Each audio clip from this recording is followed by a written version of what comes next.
In the ANC, every member is an organizer. Every member is a campaigner. Asinazi ikhulu kwa ANC. Asinawo abantu ba ANC okumele bakhothanyelwe kuthiweke ayiye buholi. The people who behave like that in the ANC are very dangerous in the movement. But dangerous lawo bantu labo because i-behavior yabo igcina ixosha abantu abathile embuthweni.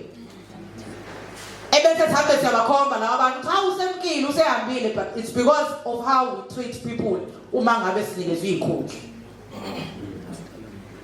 How we treat members of the ANC masinikezwe ikhundla. How we treat before sikhuluma ngabantu abangaphandle, because if we can't take care of each other as African National Congress members here, forget about taking care of some gongo in a certain ward or dingamanzi. If you can't take care of a person who is keeper, it's fun now every day. So those are the dangerous people in the Congress movement. I'm saying this because we're announcing new leadership, and there is a new tendency in the ANC that we must speak against, of coming out of ANC meetings and going out to corners to